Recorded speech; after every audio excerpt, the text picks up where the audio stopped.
to episode 101 of the CRICKETher Weekly. And we're recording this week in the aftermath of one of the most violent storms that we've seen in history. But enough about Izzy Westbury's Twitter feed. Let's talk instead about some cricket. Yeah, so we've had the... thanks for that, Sid. Let's welcome in the new century with another stupid joke from you. By the way, thanks to Rob for commenting with your favourite moment from the previous 100 episodes, which was Sid's stupid tie joke. Which I had to be reminded what it was. I can't remember which episode it was. Anyway, it was when the ICC abolished ties, and Sid, did you wear one round your head or something? Something like that. Anyway, thanks for all the nice comments as well. It was really nice to mark the 100th episode with some lovely comments. Absolutely. Okay, so we've had New Zealand v India going on this week. We talked briefly in last week's episode, I think, about the T20, but we've obviously had 3 ODIs now. And the situation is that I look like a complete wally because it's 3-0 to New Zealand, and obviously 4-0 overall with that victory in the T20 as well. Sid, you, unlike me, you've actually been getting up at stupid o'clock to watch some of these matches. So what have you made of it all? Yeah, I mean, I haven't watched every ball, but I've watched a reasonable amount from about sort of 3 a.m. of the matches that we've had in the ODI series. And well, it's been obviously really positive for New Zealand. I think that most people had New Zealand down as definitely as outsiders in terms of the World Cup. There's that ongoing thing of their dependency upon sort of 3 or 4 older players. But I think we've seen some really significant things in this ODI series. So we've got Susie Bates, who scored her first international century for like 4 years, which is, what a time to come back into form. Yeah. Amelia Kerr, her second international century and her first since the huge innings against Ireland, which perhaps was starting to look like that was a little bit of a one-off.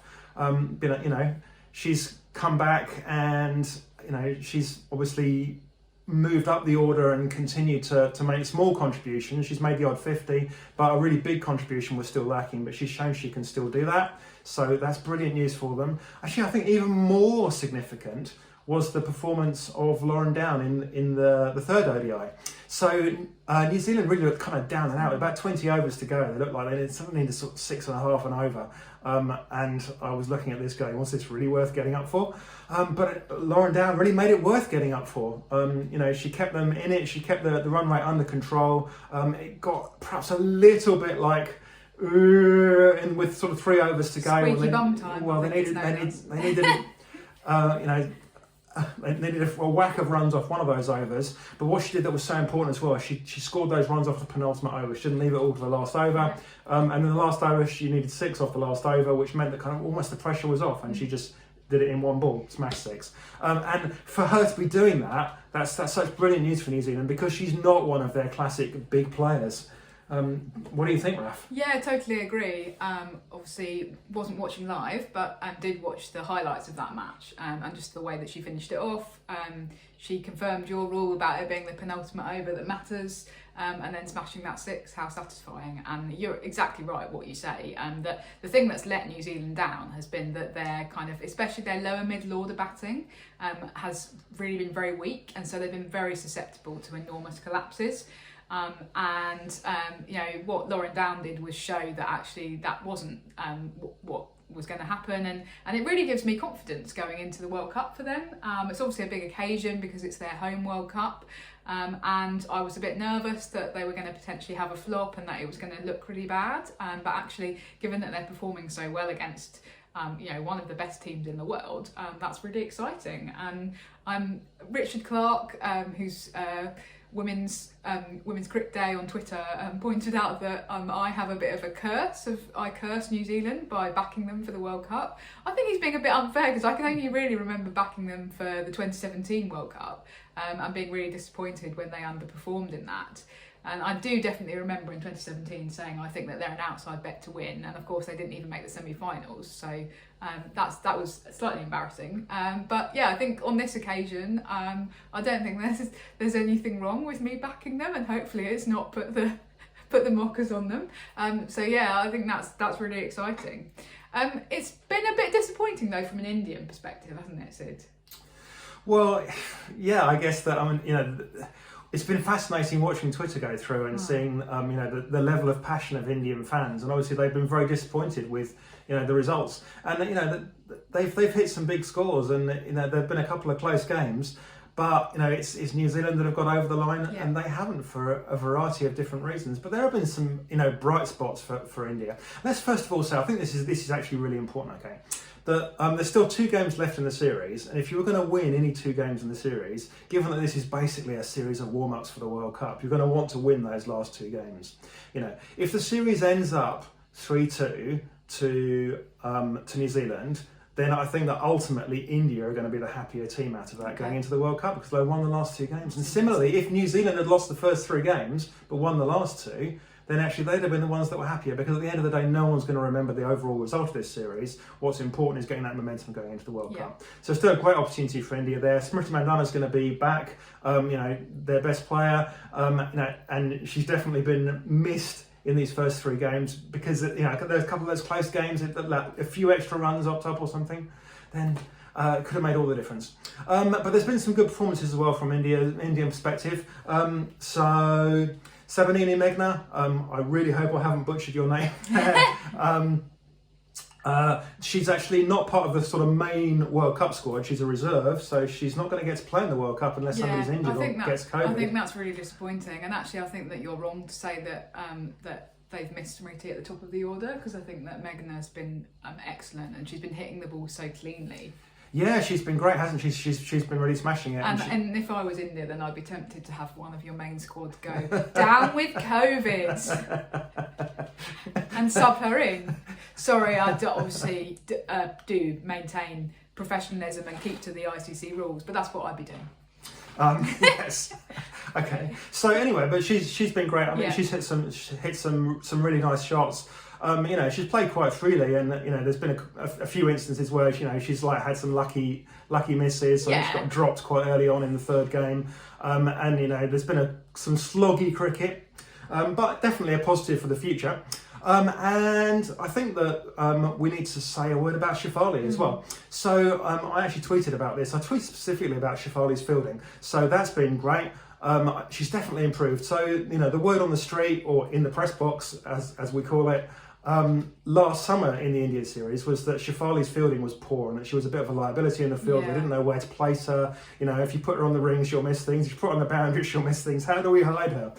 She's definitely heard that criticism, or the coaching team have heard that criticism. They've woken up to it. They've addressed it. She's looking fitter. She's moving across the ground faster. She's taking the ball better. She had one juggling catch yesterday, but on the other hand, she had a couple of fantastic stops in the outfield as well. And it's so important for these young players that get kind of heralded so early on in their careers to kind of not get into a mindset of, well, I scored 80 off 50 balls when I was 16, I can just coast along for the rest of my career. You can't do that. You have to keep working. And she's definitely showed that she's doing that. Also, a very important 50 for her in the 3rd game. Yeah. So there have been some people saying that that she'd been found out and her career was virtually over, and she was never going to be the same player again. I don't think that was true. I never thought that was true. Because you saw her play in the test, you saw that she could play a different form of cricket, but it was important for her to put a score in, just to kind of set the marker and go, guys, I'm still here and I can still boss this game when I want to. The other thing that's perhaps the most important thing of all is that opening partnership in the third game, where she kind of took a sort of secondary role to Meghna in the early part of it, and that meant that it was a very mature way of playing. And she was like, okay, well, I can play the anchor role here. Yeah. And she was still going actually reasonably quickly, and she still ended up with a strike rate of about 100. But she speeded up, I think, when Meghna got out. But she was happy to play that secondary role, because Meghna was playing the really attacking role, and that shows a degree of maturity to be able to go, okay, I'm going to play a slightly different game this time. That's what's the hallmark of Heather Knight's career has been the ability to do that, the ability to totally change her game on by switching on a sixpence when she needs to change from attack to defence, or to go at this run rate or that run rate. And if Shefali can take that kind of maturity going forwards, then she's got a really impressive career ahead of her. Okay. But on the kind of minus side for India, it's been really the middle order that's looked a bit weak, in a kind of role reversal of the usual expectation that we would see of of New Zealand. So you mentioned at the start that there'd been a bit of a Twitter storm this week around something that Izzy Westbury tweeted, which I think was something like Mitali Raj is both the best and the worst thing in Indian cricket at the moment, which is a kind of intriguing assessment. But obviously Mitali's been doing her usual Mitali thing of scoring runs, but not quite going at the strike rate that people seem to find acceptable. Yeah, and it's weird, particularly in the first ODI, it looked like she was lacking impetus. Okay. And it was odd because the scorecard actually looked better than the performance on the field. The performance looked sluggish. And in fact, the scorecard wasn't that bad. It was a strike rate of like 75 or something, but it looked like she was going at, I don't know, 45, 50. And so that didn't help, I don't think. But you know, she has put the runs in. Right? I think that some of the criticism of her has been a bit unfair, to be honest. Okay. It reminds me of the criticism that there always was towards the end of Charlotte Edwards' career, when she was still the leading run scorer for England, but people were saying, oh, she can't really run very quickly between the wickets, and you know, she's not playing with this kind of new style of play that we expect. But it's very difficult. It's a very brave decision to get rid of somebody who's still regularly turning out half centuries for you. When you've got other players in the team like Harmanpreet, who are basically living off one innings from 5 years ago in the 2017 World Cup. So I think that actually it would be a brave person, a brave selector or coach who would actually say, oh no, Mitali Raj is India's problem at the moment. I don't really agree with that. Yeah, and it's you know, it's fair enough to point some fingers at Harmanpreet, definitely, and that was something that people were saying on Twitter. You know, Harmanpreet's in 4 innings in New Zealand. She's scored like 45 runs off 78 balls or something. So it's not a great turn in, and yeah, as you say, she's kind of still living. I mean, you know, I was there at Derby in the crowd. Yeah. I wasn't in the press box that day. I was sitting with my son in the crowd, and we watched, you know, what was probably the greatest individual performance I've ever seen, probably the greatest individual performance of all time. But it does really start to feel like she's living off that a bit too long. Yeah, it was a spectacular innings, and of course she's turned out similar performances in, well, not quite as dramatic, but she's turned out some really good performances in WBBL and in the English domestic stuff over the years since then. We know that she can do it, we know she can turn it on. I'm afraid that there is a little bit of me that thinks, well, what's going on within the Indian setup, where, you know, you've got players like Harmanpreet and obviously Rodriguez as well, who are able to play better in domestic competitions than they are in internationals. There's something a bit wrong there, isn't there? Yeah, and it's weird. It's not even a pressure thing that you see that with some players. You know, we've talked about Amy Jones, about how she seems to find the pressure of coming out in the international scene difficult, and she'll play much better in domestic cricket. Whereas we know that Harmanpreet can do it at the international level. So.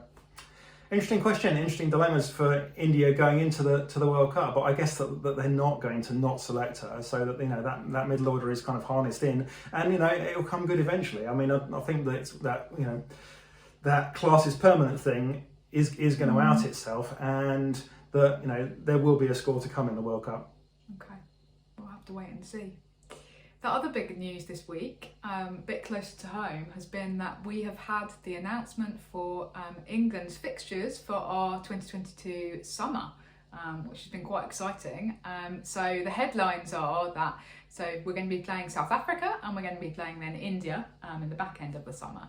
And obviously it's been leaked out, and Alex Hartley, I think, basically semi-announced it during the Women's Ashes commentary, maybe wasn't supposed to, that England are going to be playing South Africa in a test. So we've had that officially confirmed, and it's going to be at Taunton, which is where the 2019 Ashes test was played. One of our favourite places as well, Raf. We love Taunton, yeah. We seem to have spent a lot of time in very, very sleepy Somerset town, where there's not really anything there except a few shops and the cricket ground.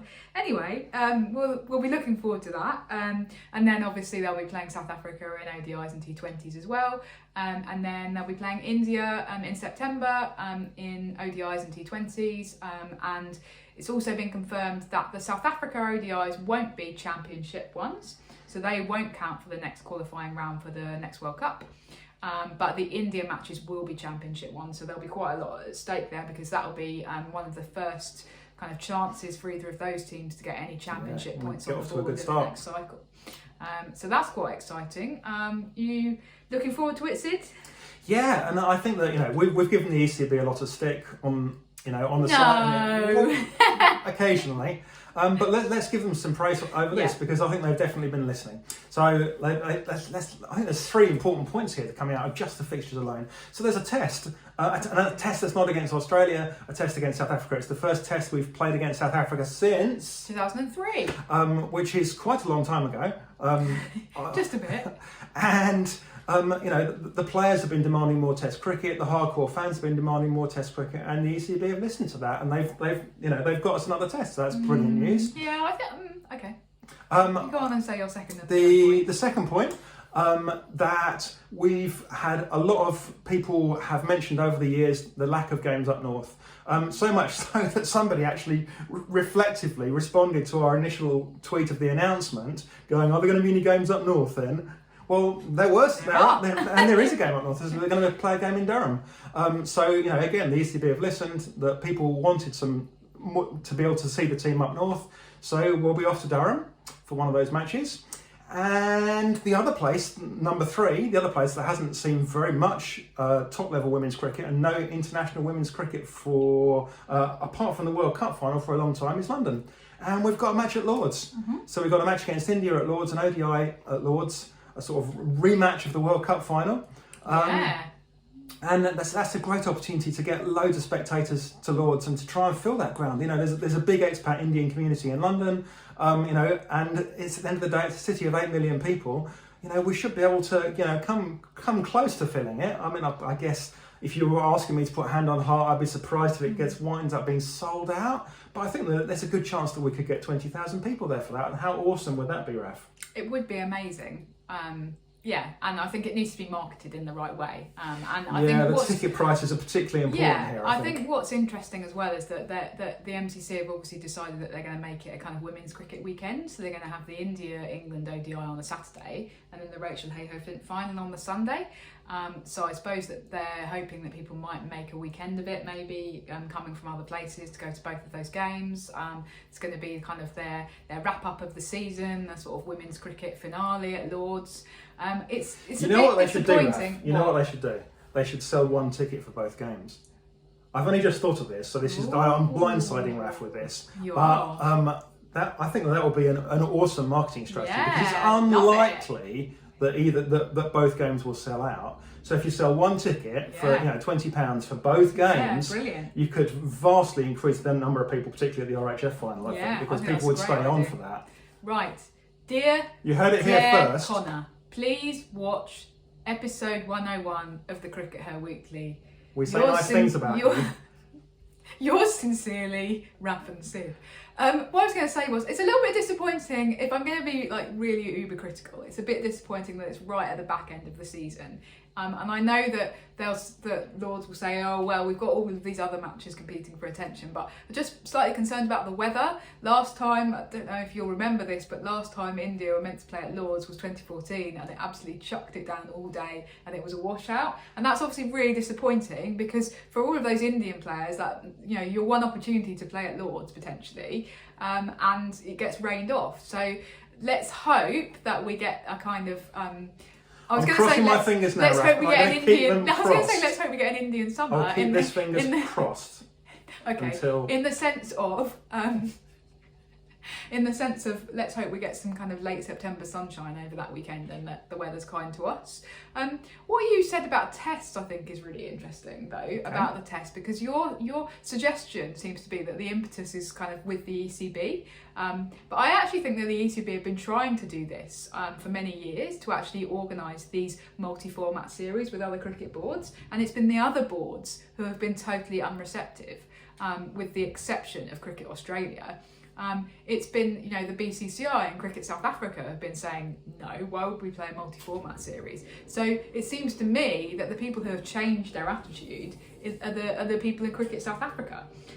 Now, I think that's really interesting, kind of strategically, because it suggests that, another cricket board has decided, oh, maybe it is worth us playing a test. It's not the ECB. The ECB have always been pushing women's test cricket, and that's been kind of Claire Connor's baby in a way. She's been really keen to push them. So I think that's really interesting and really encouraging as well for the kind of overall cause of women's test cricket.